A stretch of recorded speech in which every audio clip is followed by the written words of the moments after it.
Bonjour tout le monde, je suis très heureuse de vous retrouver aujourd'hui dans cette nouvelle vidéo. J'espère que vous allez bien, que vous ne souffrez pas trop de la chaleur.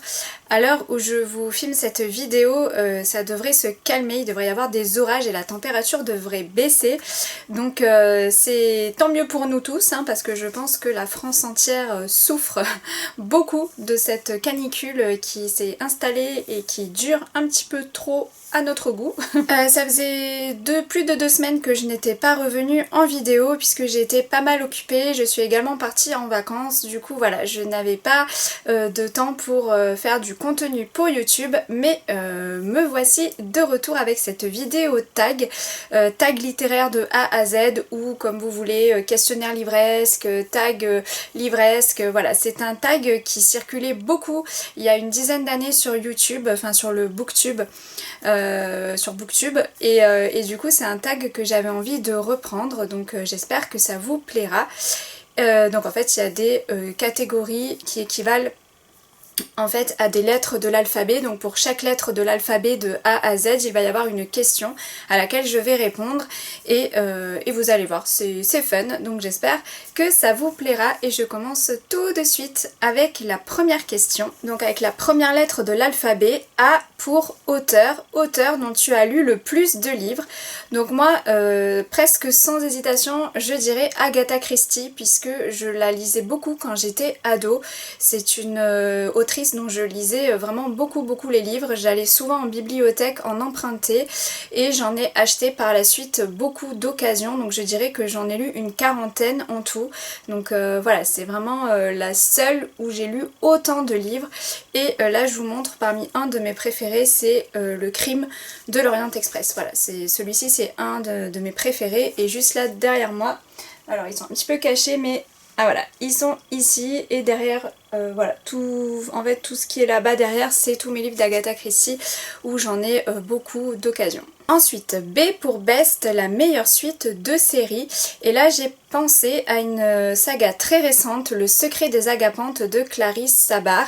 Donc là je vous montre le tome 3 puisque comme je vous l'avais dit dans un précédent vlog lecture, en ce qui me concerne pour cette série, j'avais bien aimé le tome 1 et 2 mais ça n'avait pas été des coups de cœur, j'avais pas été autant transportée comme je l'aurais souhaité.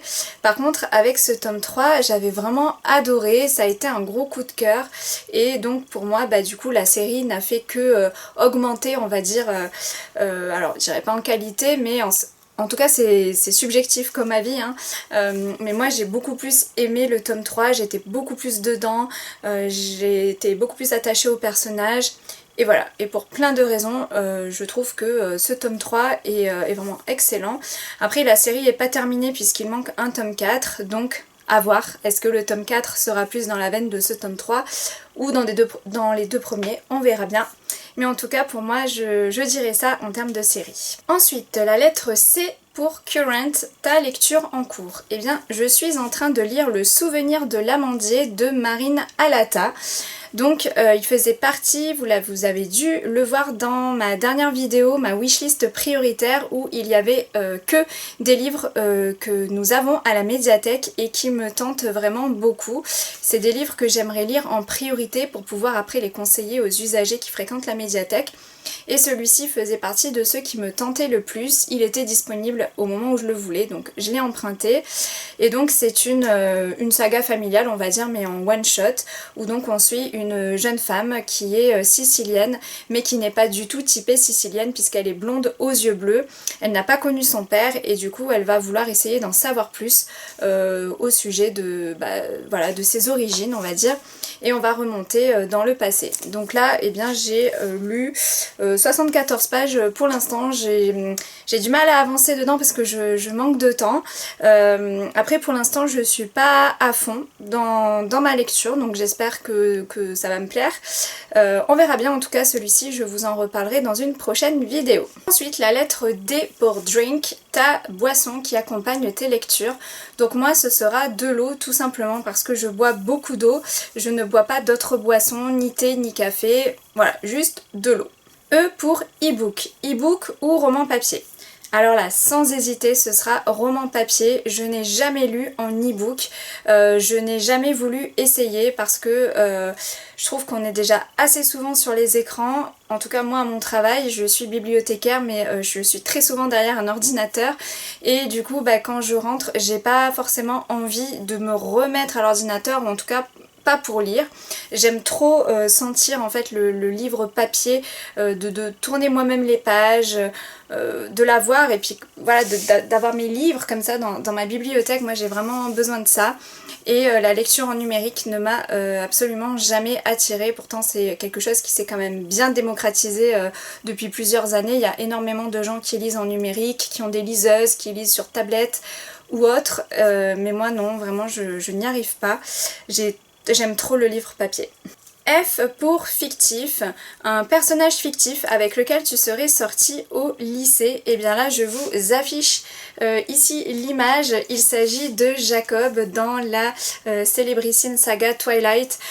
Pourquoi Jacob? Puisque j'ai connu Twilight, j'avais 18 ans, 19 ans et j'ai lu le premier tome de Twilight, j'avais 18 ans, j'étais au lycée en terminale. Effectivement j'aurais connu un gars comme Jacob au lycée.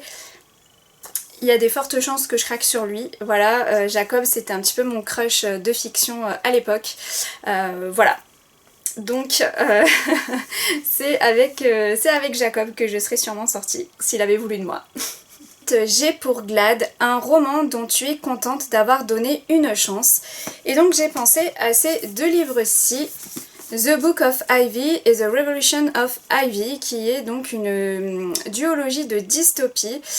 À l'époque, je les ai lus il y a très longtemps, il y a 10 ans à peu près. Et la dystopie, c'était pas du tout un genre qui m'attirait. À l'époque, ça avait fait un gros boom sur Booktube. Tout le monde lisait de la dystopie, les mondes post-apocalyptiques. Voilà, c'était quelque chose de très courant, on en voyait beaucoup passer. Et notamment cette duologie qui a remporté un gros succès dans les années 2015-2016. Moi ça me tentait plus ou moins parce que comme je vous dis c'était pas du tout une littérature que je lisais, mais je m'étais dit bon allez je vais tenter pour voir avec ce gros succès, je suis quand même curieuse de savoir ce qui plaît au lecteur. Et finalement j'ai lu le tome 1 et j'ai enchaîné avec le tome 2 et je me souviens avoir adoré cette duologie. Et j'avais passé un super moment de lecture, je m'étais attachée au personnage, j'étais prise par l'histoire, ce monde justement apocalyptique où il y a quelques survivants qui tentent de survivre. Et voilà, j'avais été happée par cette histoire. Alors je n'ai pas forcément continué d'autres dystopies, je crois pas en avoir lu d'autres par la suite. Mais en tout cas cette duologie m'avait vraiment beaucoup plu. Donc oui, je peux dire que je suis contente d'avoir donné une chance à ce genre-là, la dystopie. Et je rajouterai quand même Derrière la haine de Barbara Abel, puisque c'est ce livre-là qui m'a donné le goût des thrillers psychologiques. Avant, pareil, je ne lisais absolument jamais de thriller. Et j'ai découvert le thriller psychologique donc en 2016, il me semble, ça fait 10 ans. Et Derrière la haine, voilà, c'est vraiment tout à fait le genre de thriller, alors ce qu'on appellerait aujourd'hui le thriller domestique, où il se passe des choses au sein même d'une famille ou avec les voisins, en tout cas dans le relationnel, on va dire, avec les gens qui nous entourent. Et j'ai adoré moi Derrière la haine de Barbara Abel, je me souviens avoir été happée par cette histoire du début à la fin avec une tension qui monte comme ça crescendo. Et voilà, donc je suis contente d'avoir donné une chance à ce livre-là, puisque par la suite j'en ai lu beaucoup des thrillers psychologiques. Et aujourd'hui, 10 ans après, c'est quand même un de mes genres de livres préférés. Ensuite, H pour Hayden, un roman que tu considères comme un joyau caché. Donc là, ça va pas être un roman, mais une trilogie. Donc j'avais très envie de revenir sur ça. La vallée du lotus rose de Kate McAllister. Donc ça, c'est le tome 1.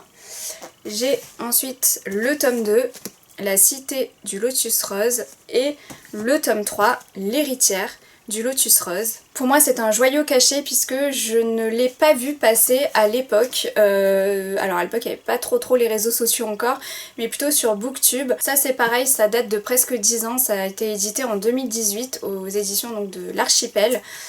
Et je l'avais pas vraiment vu passer cette trilogie et j'étais trop contente d'avoir pu le lire parce que ça avait été un immense coup de cœur, cette trilogie, les 3 tomes vraiment se valaient pour moi.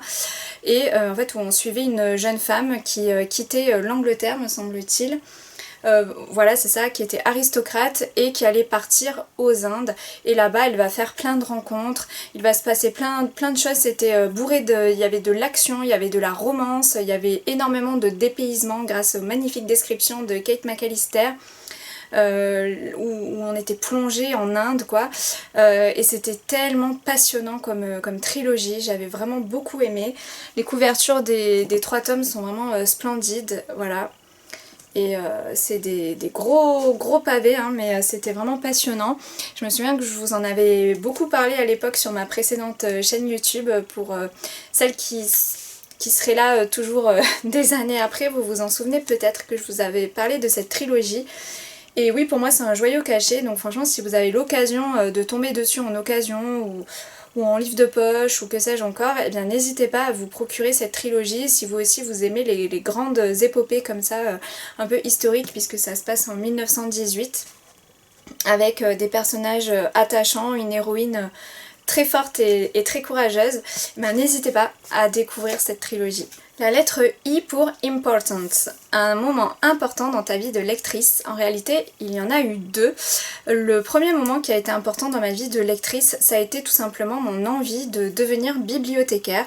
Il y a à peu près 11 ans, j'ai fait du bénévolat en bibliothèque et ça m'a vraiment donné envie de faire ce métier. Et sauf que je me disais, alors oui, j'ai envie d'être bibliothécaire, mais d'un autre côté, je lis très peu, puisque c'était encore dans la période où je lisais vraiment très peu, 3 fois rien. Et du coup, bah, je me disais, enfin j'avais cette idée-là que quand même pour être bibliothécaire, la base c'est quand même de lire, évidemment.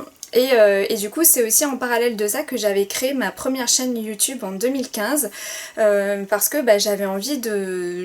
Voilà, le fait de vouloir devenir bibliothécaire, ça m'a provoqué un déclic on peut dire pour la lecture. J'ai commencé à m'acheter un peu de livres, à emprunter un petit peu en bibliothèque, tout ça, et j'ai commencé à lire et j'ai commencé vraiment à aimer ça. Et après bah voilà, j'ai créé ma chaîne YouTube et après bah, j'ai enchaîné des petits contrats CDD en bibliothèque.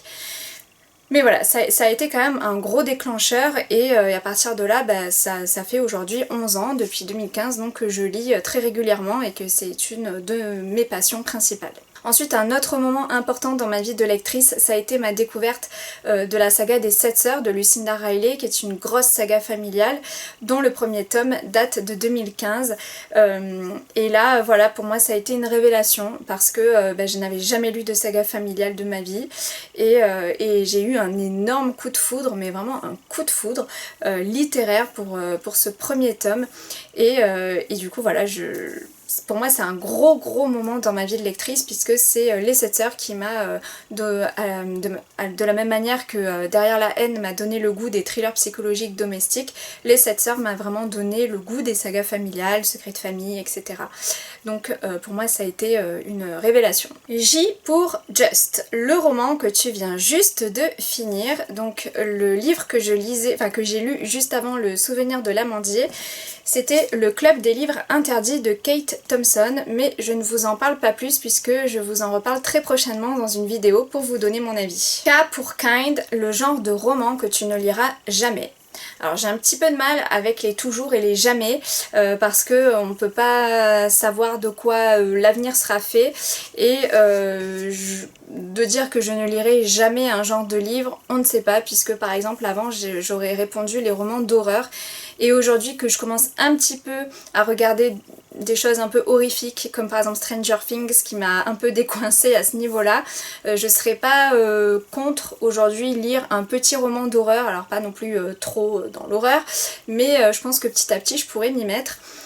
Aujourd'hui je répondrai peut-être les romans où il y a trop de violence, de la violence avec trop de descriptions, du gore, des scènes hyper sanglantes où on a tous les détails, voilà, des scènes avec beaucoup de violence gratuite ou avec des serial killers, avec voilà, des descriptions à non plus finir. Ça je pense que je ne pourrais pas, ce serait au-dessus de mes forces et j'abandonnerais très certainement ma lecture. Voilà, je répondrai ça aujourd'hui. L pour long, le roman le plus long que tu aies jamais lu.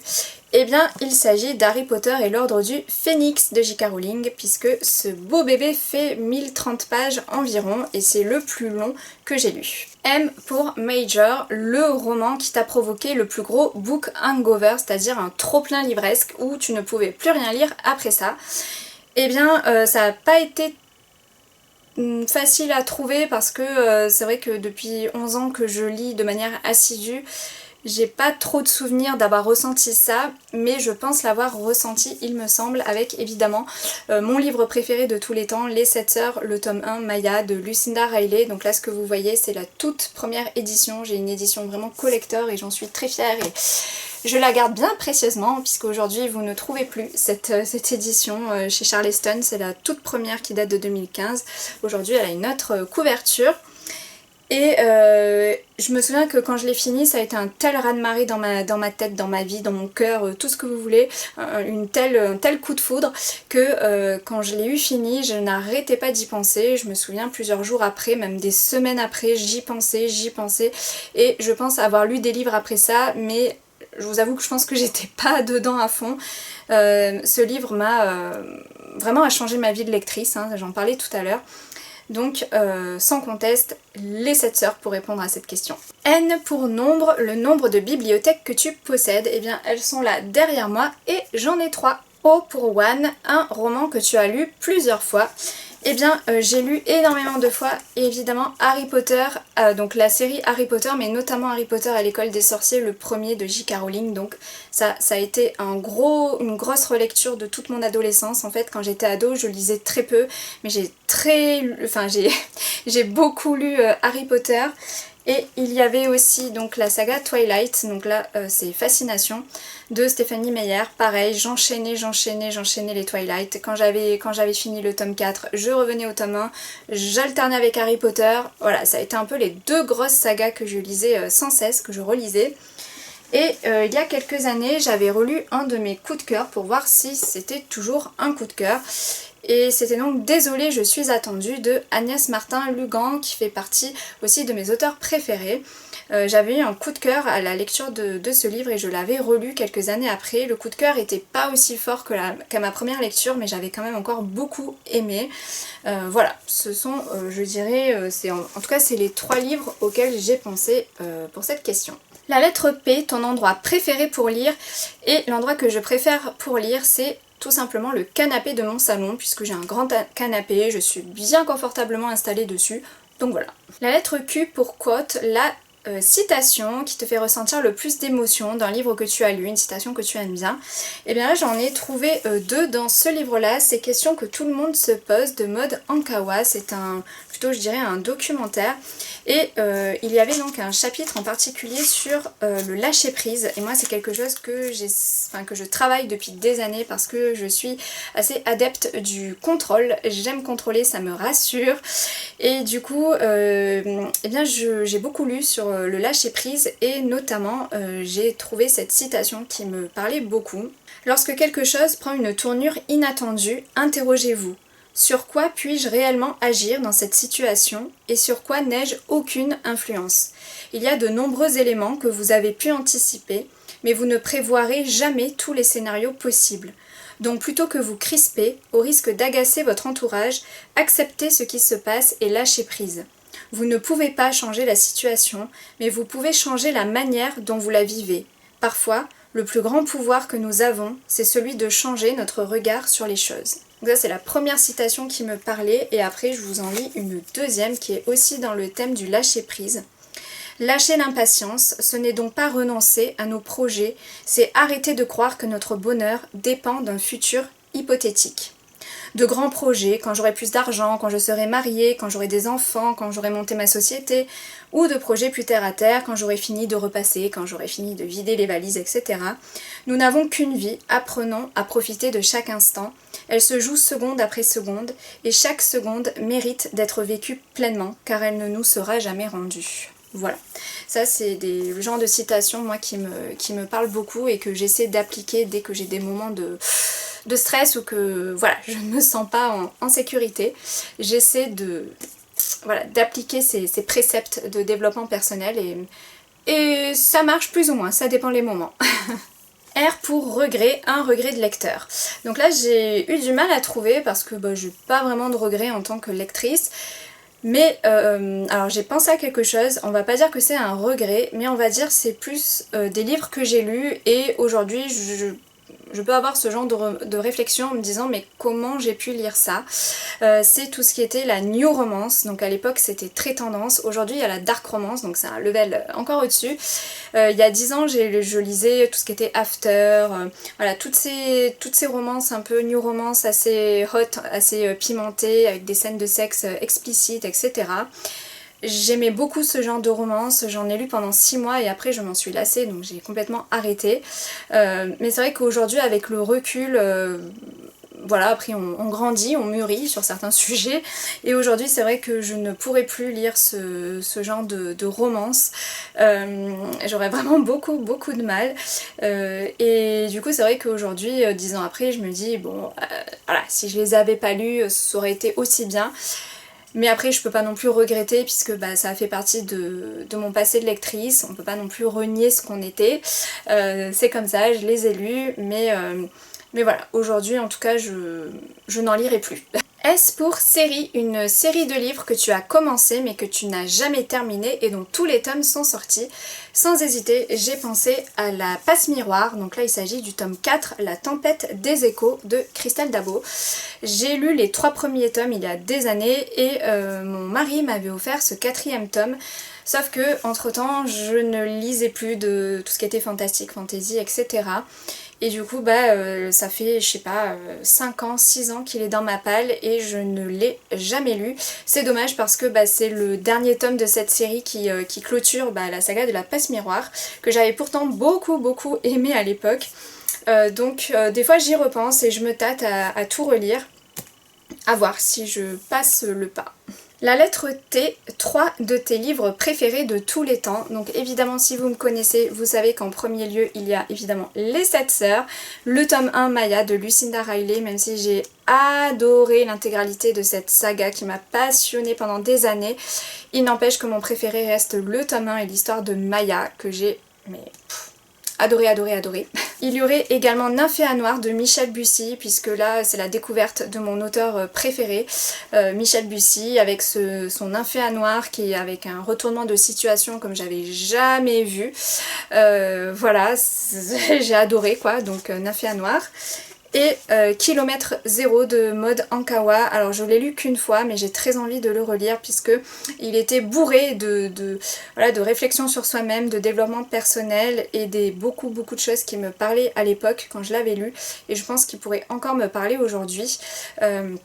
Donc avec une femme qui est accaparée par son travail et qui est de nature assez anxieuse, qui s'énerve très facilement pour rien, toujours en stress et un beau jour elle va partir pendant une dizaine de jours au fin fond de la montagne au Népal, guidée par un moine, il me semble, un moine bouddhiste ou voilà, en tout cas quelqu'un qui a de la sagesse et qui est très zen et qui va lui enseigner à se calmer, à calmer son intérieur, son esprit, etc. Et j'avais été passionnée par cette histoire et j'avais essayé de tirer des leçons de cette lecture pour moi-même et voilà, c'est un livre qui m'a marqué et j'aimerais vraiment le relire. U pour unapologetic, je sais pas si je le dis bien, c'est quelque chose dont tu n'éprouves aucun remords d'être fan. Donc là j'ai un petit peu galéré aussi à trouver, mais je dirais les romans feel good, donc ce qu'on appelle les romans un peu légers, les romans qui font du bien, etc. Je me suis rendu compte, enfin jusque là ça allait, hein, les romans feel good, mais je me suis rendu compte qu'en travaillant en bibliothèque qu'il y avait quand même beaucoup de gens qui aimaient la littérature un peu plus travaillée, recherchée, une certaine forme d'élitisme on va dire. Hein. Et du coup c'est vrai que moi j'arrive avec mes romans feel good, mes goûts personnels qui sont qui sont un peu axés sur ce genre de romans et c'est vrai que voilà, quand j'entends les gens discuter, etc., les romans feel good c'est pas forcément hyper bien perçu, c'est plutôt des petits romans de bas étage où c'est mal écrit, etc. J'en passe. Mais c'est vrai que moi j'aime ce... Alors certes c'est pas de la grande littérature objectivement, mais ça fait toujours passer des bons moments et c'est vrai que moi je lis pas forcément pour avoir une culture de ouf, mais je lis pour mon plaisir, pour passer un bon moment. Et du coup voilà, je continuerai à lire mes petits romans feel good. V pour Very, un roman dont tu attends avec impatience la sortie plus que les autres.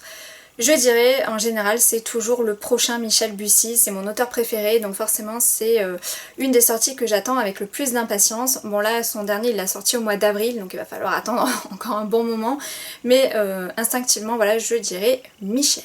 W pour Worst, ta pire habitude livresque. J'aurais dit, en général quand je suis vers la fin de ma lecture en cours, je suis toujours en train de me demander quelle prochaine lecture je vais lire, alors que je n'ai pas encore fini ma lecture en cours, donc voilà, je parlais tout à l'heure du lâcher prise, de vivre le moment présent, c'est pas encore gagné. J'aime bien me projeter sur d'autres prochaines lectures, surtout quand je vois ma palle ou voilà, il y a plein de choses qui me font envie et encore plus, ça me le fait encore plus ce sentiment quand c'est un livre qui ne me plaît pas trop et que j'ai hâte de le finir. Alors là c'est encore pire puisque je me dis j'ai trop hâte de lire tel livre et du coup j'ai plus trop la tête à ma lecture actuelle, mais je pense déjà à ma prochaine lecture. Voilà, donc c'est un petit peu ça ma pire habitude livresque. Ensuite, X pour X, ça j'ai jamais compris l'intitulé de cette catégorie, mais bon, passons. Commence à compter en haut à gauche de ton étagère la plus proche et prends le 27e livre. Donc quand je suis entrée dans ma pièce ici, là où vous êtes avec moi, il s'agit en fait d'une pièce un peu chambre, mais... en fait j'en ai fait mon bureau avec mes étagères etc. Donc quand je suis arrivée dans la pièce j'ai pris l'étagère la plus près de la porte on va dire. Effectivement j'ai compté le 27e livre et je suis tombée sur celui-ci, 3 gouttes de sang grenat de Hélène Legrée. C'est un livre historique que j'ai lu il y a des années et des années. Je l'avais acheté parce que Hélène Legrée c'est une autrice originaire de mon département d'origine, donc les Pyrénées-Orientales. Et du coup j'avais envie de lire un livre d'elle, voilà. Après je vous avoue que j'ai complètement oublié l'histoire, je m'en souviens pas. Je sais pas pourquoi je le garde dans ma bibliothèque, mais voilà, en tout cas je suis tombée sur ce livre qui était à la 27e place de mes bibliothèques. Y pour Your, ton dernier livre acheté. Alors il s'agit pas d'un roman, il s'agit d'une BD roman graphique. Les 1001 pierres du facteur cheval de Loïc Fontimpe. Donc c'est voilà, une belle BD que j'ai acheté lors de mes vacances la semaine dernière donc puisque avec mon mari on est notamment allé voir le palais idéal du facteur cheval donc situé dans la Drôme en région Rhône-Alpes et du coup moi j'aime bien rapporter des petits souvenirs des endroits que je vais visiter notamment des bandes dessinées et donc voilà j'ai acheté celle-ci et je vous en reparlerai dans une prochaine vidéo. Et on termine avec la lettre Z, un roman qui t'a tenu éveillée le plus longtemps, mais malheureusement je ne me souviens pas d'un livre qui ait pu me tenir éveillée aussi tard dans la nuit puisque moi je suis plutôt une couche tôt et je lis quelques pages et en général je m'endors, je ne tiens pas le soir.